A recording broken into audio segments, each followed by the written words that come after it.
Most assume firstborns are just bossy. Type A, little adults who love rules. But here's the thing. When you were 5, you didn't become responsible because you liked being in charge. You did it because someone had to keep the room calm.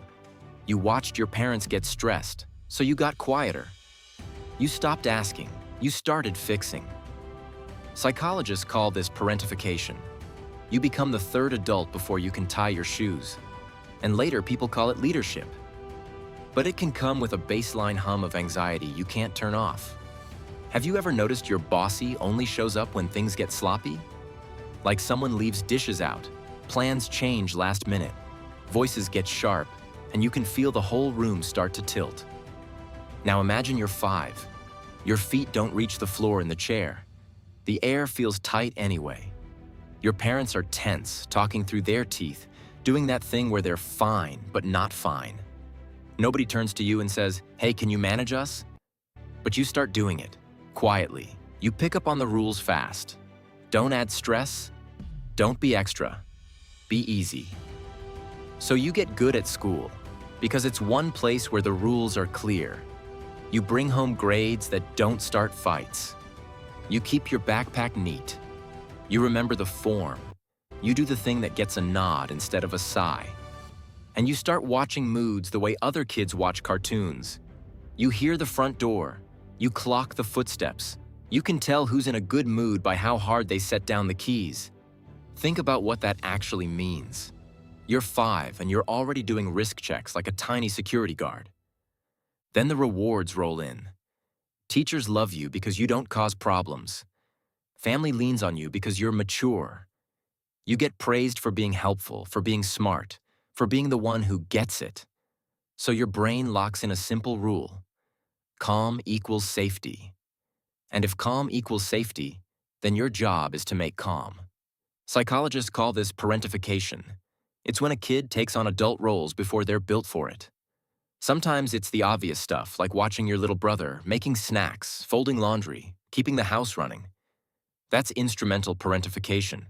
It looks like chores. It looks like being responsible. But the bigger part is the invisible part. Emotional parentification. That's when you become the mood manager, the mini-therapist, the referee. You listen to a parent vent like you're a friend. You try to smooth out fights by being good. You learn when to talk and when to disappear. You scan faces. You predict blow-ups. You take the emotional temperature of the room without even thinking. This wasn't you being dramatic. It was you being accurate. Because kids have mirror neurons. That's the brain system that helps you pick up what other people feel. Most kids use that to learn empathy and play nice. You use it like radar. You're not asking, how do they feel? You're asking, how close are we to chaos? And that's where the secret contract shows up. You don't write it down. You just start living it. If I don't need much, nobody falls apart. If I'm useful, I'm safe. If I'm the easy one, the grown-ups can breathe. That's not a personality trait. That's a safety plan. So your executive function gets trained early. Executive function is the brain's manager. Planning, self-control, waiting your turn, delaying what you want. You practice it every day because you have to. You keep your feelings in line. You think ahead. You build backup plans. You become the kid who can handle things because somebody needs you to handle things. Research on birth order is mixed when people try to pin down huge, clean personality types. Families are messy. People are messy. But research does show a common firstborn pattern in the real world. More duty, more pressure, more role model energy, especially when parents are stressed and when younger kids arrive and attention gets split. So yeah, this can start early. Around 5 is when you notice stress and you can change your behavior to reduce it. You weren't born mature, you adapted. Which brings us to the part nobody says out loud. The same wiring that makes you high-functioning can also make you feel like if you loosen your grip, everything drops.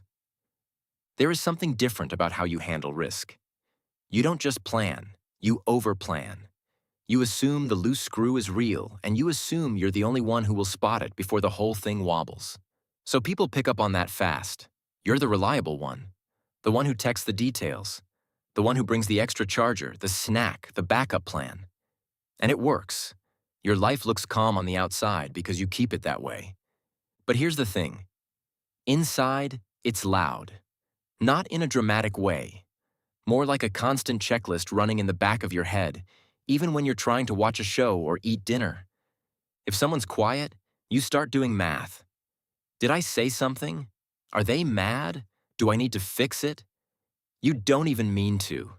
Your brain just moves toward the problem like a hand reaching for a falling glass.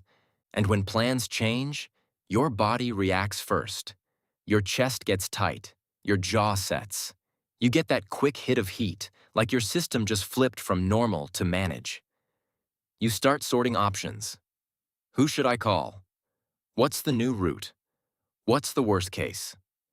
Psychologists call this an internal locus of control. Simple version. You believe outcomes depend on you. Not luck, not timing, not other people doing their part. You. In a lot of cases, that's a real advantage. Research links a strong internal locus of control with persistence. You stick with hard stuff. You follow through. You're the person who keeps going after other people tap out because you truly believe your actions matter. But when that belief grows out of early, heavy responsibility, it shifts. It stops being, I can influence this. It becomes, if I don't control this, it falls apart. So you don't trust the catch. Someone says, don't worry, I got it. And you hear, this will be done halfway. You nod. You smile. And you still check. You still remind. You still keep a second copy just in case. Think about what that actually means. Your nervous system is treating teamwork like a risk. And there's a trade-off here that research shows up in a different way. Studies find firstborns often score a bit higher on intelligence tests. It's a modest effect, but it's there. One reason is simple timing. Before younger siblings show up, you get more one-on-one adult talk. More words, more questions, more feedback. You spend more time in a world built for grown-ups, so your brain gets stretched early. So you get sharp at verbal skills, you get quick at problem solving. You learn how to explain things, argue your point, read the room, and then you get rewarded for it. Parents lean in, teachers praise you, other kids follow you. Competence becomes your safest identity. Which brings us back to the contract. If you're the capable one, you stay valuable. If you stay valuable, you stay safe. So you become the backup adult everywhere, not just at home. That's why your confidence can feel like pressure. You walk into a group project and you already know you'll end up carrying it. You go on a trip with friends and you're the one holding the tickets. You date someone and you start tracking their mood like it's a weather app. And the cost on your system is real. Chronic anxiety isn't always panic. Sometimes it's a baseline hum. Trouble resting. Trouble asking for help. Even on days when nothing is wrong, you're still scanning for what's next. This wasn't you being controlling. It was you being trained. High achievement is the upside. Mental load is the price. Now let's close this with the one move that breaks the contract without breaking you. So here's the real shift. You stop calling it being bossy and you name it. A control strategy you built when you were too small to have control. Psychologists call this responsibility sorting. You practice it with one question this week. Is this mine to hold? If the answer is no, you pause. You let the mess exist. You let someone else feel the weight. You tolerate it being a little imperfect. And if you grew up with the EDS pressure, hear this line from psychologist Michelle Leno. The EDS conversation should catalyze positive change. Drop a comment and share your story. Hit like and subscribe because we dive deep into psychology that actually explains how your mind works.